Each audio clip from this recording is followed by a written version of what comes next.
Assalamualaikum warahmatullahi wabarakatuh. Sahabat MUI TV Kota Bekasi yang berbahagia dimanapun Anda berada, kembali lagi dalam acara Sakofah Islamiyah bersama saya Sofa Mafuzosina dan saya Amanda Putri Mediani. Seperti biasa kami ditemani oleh Ustadz kita yaitu Ustadz Yudan Hasan.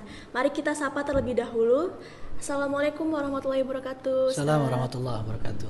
Bagaimana kabarnya Ustadz? Sehat, alhamdulillah. Alhamdulillah. Tema kali ini apa, Manda? Nah, tema kali ini yang tentunya sangat menarik nih, yaitu tentang siasah nabawiyah atau praktek politik di masa Nabi Muhammad SAW. Masya Allah, bagaimana jika kita tanyakan langsung saja kepada Ustadz? Ustadz, perjuangan Rasulullah untuk menyampaikan dakwah agama Islam di kalangan umat jahiliyah pada saat itu bukan suatu yang mudah. Bagaimana siasat Nabi Muhammad sehingga berhasil di dalam menyampaikan dakwah Islamiyah dengan banyaknya orang yang memeluk agama Islam, Ustaz? Bismillahirrahmanirrahim. Sebagaimana kita tahu bahwa Islam itu kan agama yang komprehensif. Betul. Agama yang sempurna mengatur seluruh aspek kehidupan. Salah satu aspek kehidupan itu kan adalah politik. Betul. Yang dalam bahasa Arab disebutnya dengan siasah. Kita di Indonesia menyebutnya siasat. Jadi politik itu adalah bersiasat bagaimana kemudian meraih tujuan-tujuan kita, target-target kita. Nah, oleh karena itu tentu saja sebagai muslim dan beliau pembawa ajaran Islam, Rasulullah pasti bersiasat. Dalam arti beliau berpolitik gitu dalam menjalankan dakwah. Karena tujuan utama beliau diutus adalah untuk berdakwah, mengajak orang kepada Islam. Tapi kan mengajak manusia itu tidak semudah membalikan telapak tangan. Perlu strategi, perlu manajemen, perlu sistem dan siasat. Makanya beliau SAW memberikan contoh teladan kepada kita bagaimana caranya agar dakwah kita itu diterima oleh masyarakat. Nah, salah satu faktor terpenting agar dakwah itu mudah diterima adalah memiliki kekuasaan. Nah, dalam politik inilah kemudian diberikan jalan, sarana untuk memiliki kekuasaan itu. Karena dengan memiliki kekuasaan, kita akan lebih mudah mengatur orang, lebih mudah memanage orang, lebih mudah memerintahkan orang, lebih mudah melarang orang. Kalau kita punya kekuasaan. Makanya di dalam syariat Islam itu ada aturan-aturan yang tidak bisa ditegakkan kecuali kita sedang berkuasa. Seperti apa? Hukum potong tangan, hukum rajam, hukum cambuk, lalu hukum kisos, bunuh balas bunuh. Itu nggak bisa sembarangan kalau bukan pemerintahan Islam yang menjalankan ajaran Islam. Nah, kalau di Indonesia ini nggak bisa kita menghukum bunuh orang lain karena membunuh, merajam orang lain lalu memotong tangan gitu. Nah, terkecuali seperti di Saudi Arabia. Kenapa? Karena memang pemerintahannya dikuasai oleh kaum muslimin yang ingin menjalankan ajaran Islam itu. Jadi dapat dikatakan bahwa Rasulullah SAW itu, Nabi Muhammad, beliau berpolitik, tapi politiknya bukan politik sekuler, bukan politik ala barat lah, yaitu yang sekedar untuk meraih kekuasaan, setelah itu kemudian selesai. Tapi berpolitik dalam Islam adalah meraih kekuasaan, lalu kemudian kekuasaan itu digunakan untuk menjalankan syariat Islam, seperti itu. Jadi syariah ya Ustaz ya? Ya, jadi namanya siasah syariah, bukan hanya sekedar siasah akliyah, sekedar akal, sekedar kebutuhan dunia. Tapi kita kebutuhannya untuk nanti di akhirat itu gimana sih? Kalau kita tidak menjalankan syariat Islam dengan sempurna, maka agar sempurna salah satunya didukung oleh kekuasaan yang kita raih gitu. Baik. Terus tujuan Nabi Muhammad nih menyampaikan dakwah Islamiyah dengan politik itu apa? Ya, yang pasti tadi itu yang pertama adalah agar syariat Islam itu lebih mudah untuk dijalankan, meskipun politik itu bukan satu-satunya yang terpenting, tapi penting gitu, penting sebagai salah satu aspek kehidupan dan bagian daripada dakwah itu sendiri gitu. Makanya oleh karena itu ada politik nanti di bidang ekonomi, ada politik di bidang pendidikan. Jadi jangan dikira yang disebut dengan politik itu adalah soal partai politik, soal kampanye, soal pemilu, soal rebutan kursi dan lain sebagainya, soal menduduki jabatan tertentu. Politik itu secara umum adalah kebijakan, adalah sikap gitu, adalah konsep. Jadi nanti di bidang-bidang yang lain seperti di ekonomi, di kebudayaan, di pendidikan ada politiknya pula, tapi kebijakan yang berkaitan dengan bidang-bidang tersebut.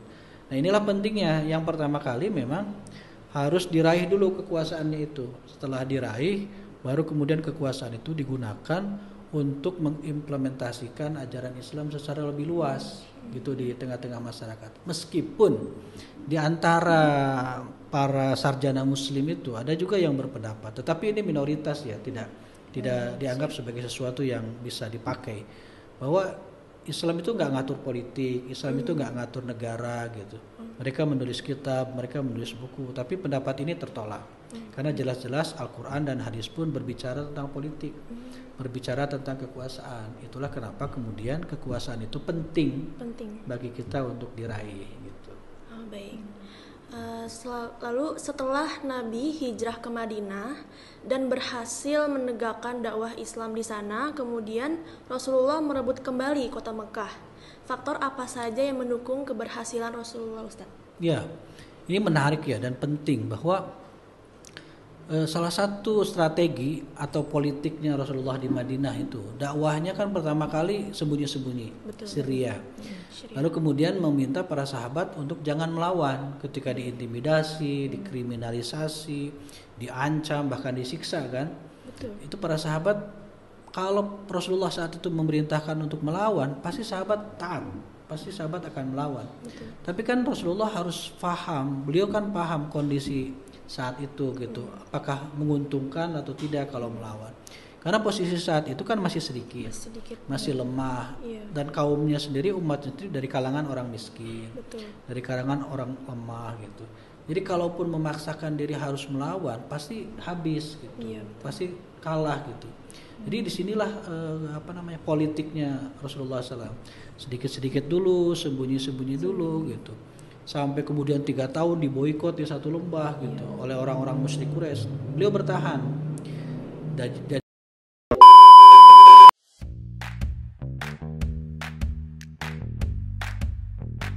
Siap-siap, yang ini bakalan makin asik. Yang varian dan murah, serta menjadi favorit masyarakat sekitar, baik mahasiswa, ojek online, dan masyarakat sekitar. Berbagai hal unik dari wisata kuliner yang ada di Kota Bekasi.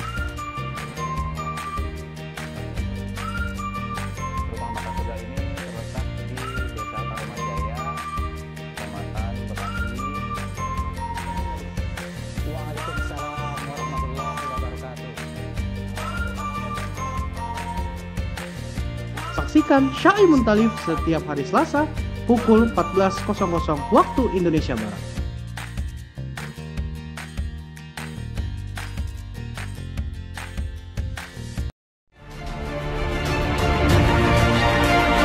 Akhirnya menjadi mualaf setelah sekian lama melakoni hidup sebagai seorang Buddha. Adalah Kiai Haji Jamalulayo yang juga salah satu ketua MUI Kota Bekasi yang mengislamkan masa Yasuki dengan bacaan syahadat. Kemudian ditutup dengan doa.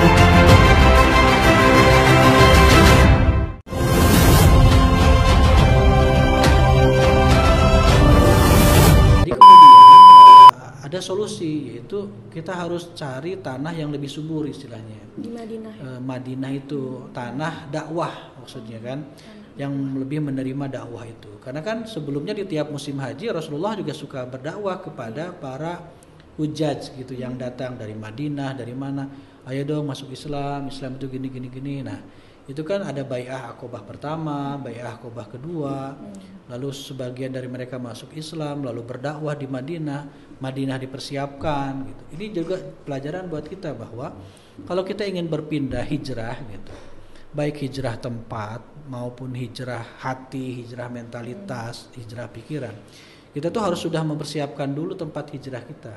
Iya, betul. Jangan sampai kita mau hijrah tapi modal apa itu istilahnya, modal dengkul gitu. Modal niat dong. Iya, tiba-tiba kita di sana, aduh ternyata nggak siap kita. Akhirnya balik lagi ke kondisi semula. Contoh gini, ada yang sudah hijrah katakan pakai hijab gitu ya, di antara para remaja putri gitu kan, di Gen Z. Tiba-tiba dia nggak siap gitu hijrahnya itu, sekedar ikut-ikutan tren. Awalnya mungkin dia juga suka, tapi nggak menyiapkan dulu lingkungan barunya, sehingga nggak kuat. Kembali lagi ke lingkungan awalnya gitu kan. Nah, Rasulullah persiapkan itu untuk hijrah.